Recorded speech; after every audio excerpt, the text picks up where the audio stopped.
The courtroom was silent, filled with tension so thick you could feel it in the air. Everyone expected the judge to speak next, but then a soft voice interrupted. A young, blind black girl, no more than 8, stood and said, "Don't read the sentence yet." The entire room froze. What could a child possibly say that would matter in a courtroom? But when she opened her mouth again, what she said didn't just change the verdict, it changed everyone who heard it. If you believe stories like this need to be heard, hit subscribe and tap the bell so you never miss a moment that matters. Her name was Alea, just 8 years old, blind since birth, but with a voice far stronger than most adults. She had always been quiet, the kind of child who listened more than she spoke. Raised by her grandmother in a modest neighborhood, Alea had learned early that life didn't hand out fairness easily, especially not if you were poor, black, and disabled. Her uncle, Marcus, had practically raised her. He was her protector, her best friend, the one who took her to music lessons and helped her learn Braille. So when Marcus was accused of assaulting a police officer during a protest, something she knew he'd never do, her world was shaken. The courtroom was the biggest room she had ever stood in, and though she couldn't see the people staring at her, she could feel their judgment. The trial had been long, filled with conflicting testimonies and shaky evidence. Still, the prosecutor painted Marcus as dangerous. The judge was ready to deliver the sentence. Alea had sat through every hearing, fingers clenched in her lap.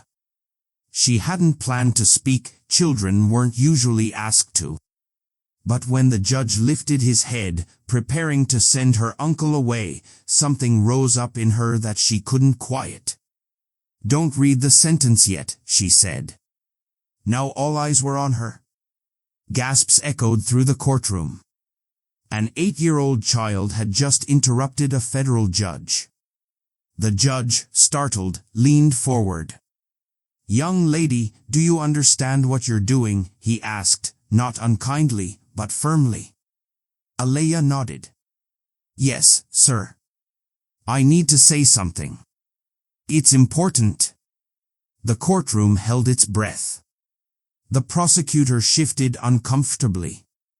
Marcus, sitting beside his attorney, looked both terrified and moved beyond words. The judge hesitated, then gestured to the bailiff. "Let her speak." Alea stood, holding her cane in one hand. Her voice was soft at first, but steady. "I know I'm just a kid. And I know I'm blind. But I see things. I see with my heart. And I know my Uncle Marcus better than anyone." Whispers stirred in the gallery. The court reporter's fingers paused on the keys. Alea continued. "He reads to me every night. He never misses my music recitals. He even skipped work once to help me walk the school hallways when I was scared. The only thing he's ever fought in his life is fear. And injustice." She turned slightly toward where she thought the jury box had been during trial. "You were told he pushed a police officer. But did anyone tell you the officer shoved him first? Did anyone show you the video from the second phone, the one I heard the lady in the yellow coat say she recorded? No. Because it wasn't admissible. But I heard her say what really happened. I was right there, holding Uncle Marcus' hand." The courtroom grew deathly still. Even the judge was now visibly affected. "And one more thing," she added, her voice tightening. "Why is it that people like my uncle are always assumed guilty before the facts come out?" Her words hit like a punch. The defense attorney looked up, amazed. The prosecutor avoided her gaze. In just a few minutes, this child had reframed the entire case, not with evidence, but with truth. The judge cleared his throat, eyes slightly misty. "Thank you, Alea. That was powerful. The silence afterward was thick with realization. The judge leaned back in his chair, visibly shaken. He removed his glasses, rubbed his eyes, and looked down at his notes, but it was clear he was no longer reading them. The courtroom was frozen in a kind of reverent silence. Even the sound of the ticking clock on the wall seemed louder now. Alea returned to her seat beside her grandmother, gently clutching her cane. Marcus, trembling, stared at her like she was made of light.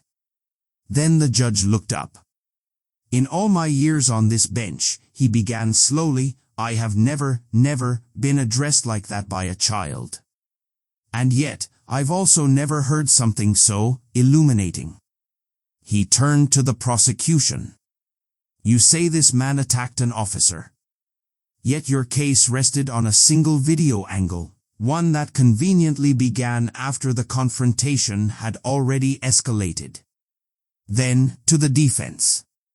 You claimed Marcus was targeted, but lacked admissible evidence to prove it." Then he looked at the courtroom audience. "But sometimes, justice doesn't come neatly packaged in legal briefs.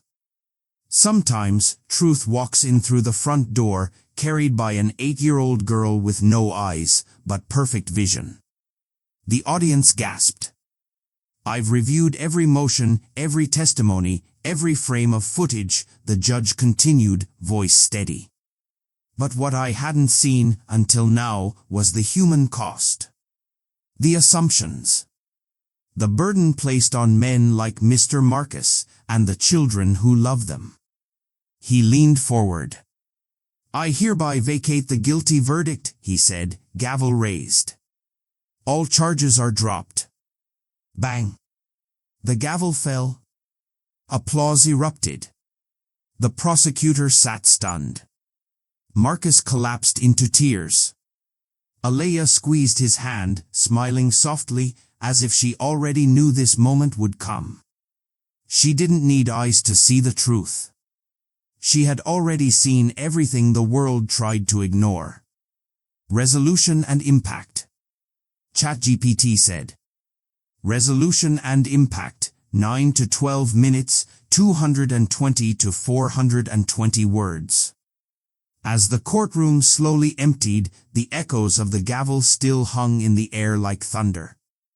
Marcus sat motionless, overwhelmed by a flood of emotions, relief, disbelief, and love.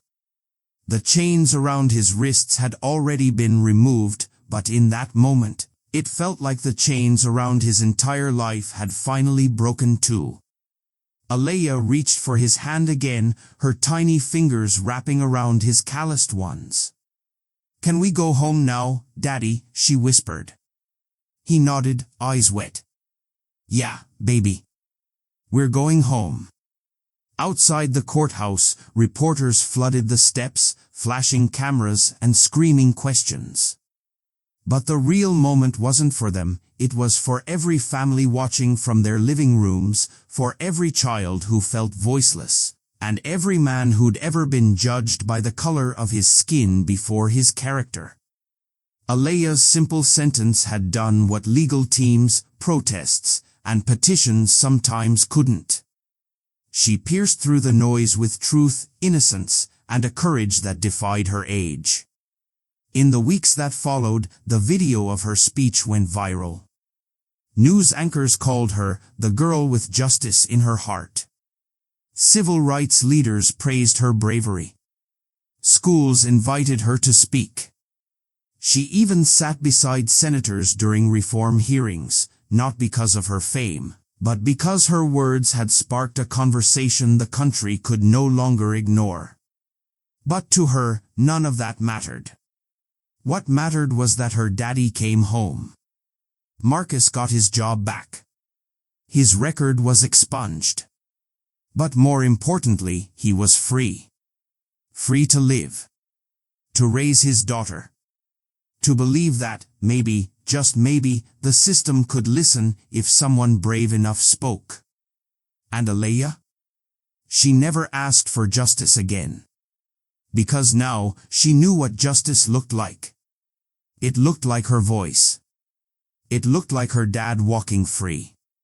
And it looked like hope.